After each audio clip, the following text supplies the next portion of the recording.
When you look at investing in a company, do you need the person who needs your investment to have their skin in the deal, equity in the deal?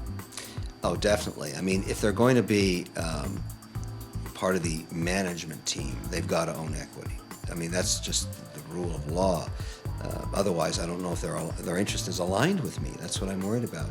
But venture investments like Dragon's Den and Shark Tank investments are different than fundamental principal investing. Those are highly risky. It's a very small portion of my portfolio. The majority of my money is invested in large cap companies generating huge dividends.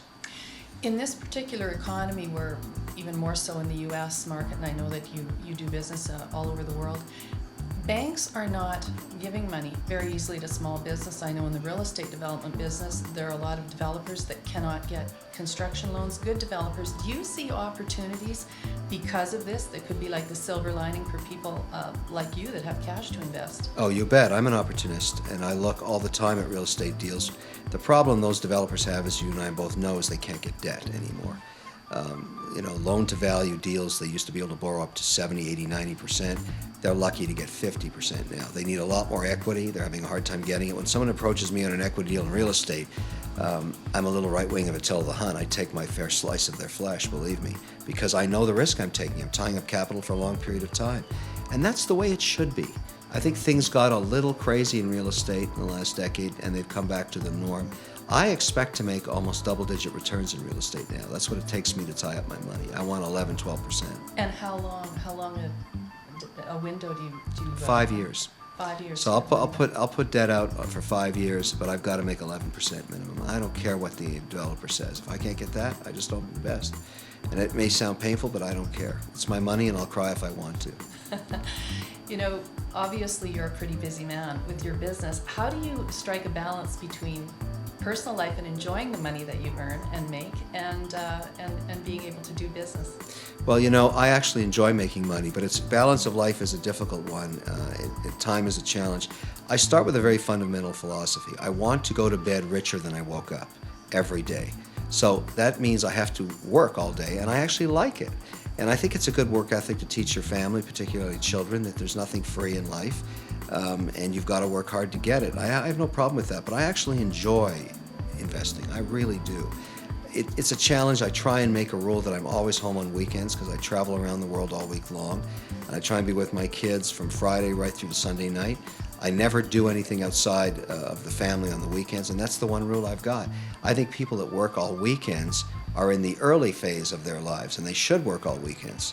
I expect that of my employees, but at this stage in my life, I've got to smell the roses for at least 48 hours. If I asked your wife or significant other to describe you, what would they say?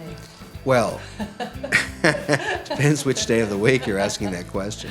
I think, my family members and my wife know what makes me tick. It's not always a great balance, but, I try and combine even our vacations with work, because I do a lot of investing in Europe, and I say, let's go to this city or that city for a week. Let's take the kids.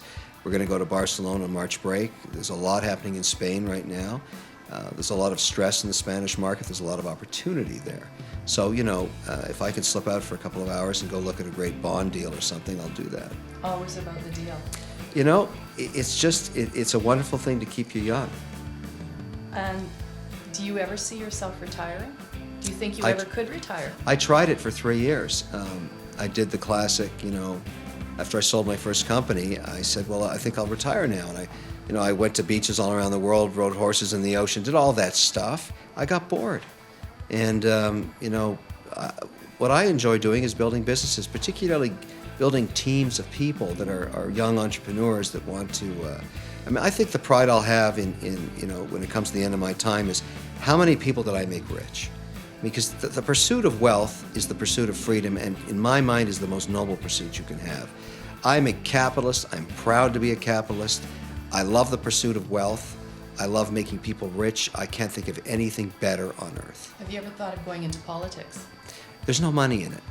That's a simple answer. Exactly. I look at politicians and I just see them just getting abused all day long, and I would understand that if they were in the pursuit of vast wealth. But other than stealing it from the public, which I don't like to see happen in politics, there's no money in politics. How do you feel about big corporate bailouts? I'm disgusted by them. I understand bailing out the financial services market, because that's the infrastructure for all sectors, for all businesses. And all of those banks, the majority of them, paid back those loans. We didn't have to do that in Canada. We had to do it in Europe and the US. I am disgusted that we would take taxpayers' money and put it into a zombie dead company like Chrysler. Can you imagine how unfair that was to the Ford management that worked hard to compete and win, and then had some hand come out of nowhere and give it to their dead competitor? This was a horrific mistake. Every Canadian should be outraged, and it has to stop. Governments giving money to dead zombie companies actually hurts Canadians. That's what it does. It rewards mediocrity. It's un-Canadian, and it's sheer evil. There are a lot of adages that apply to business. They say, to those who have much, much is expected. I'm paraphrasing there, but what do you make of that?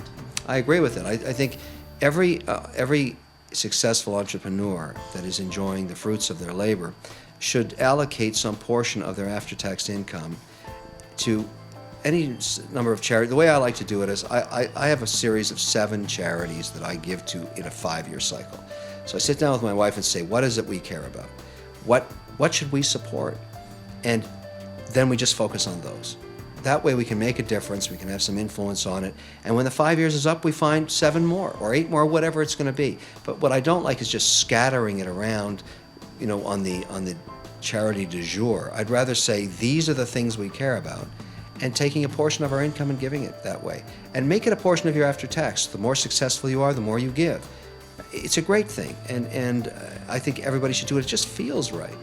Some people I've talked to that have been very successful in business have said, I only invest in what I know. Do you believe in that, or do you take chances on things you don't know that much about?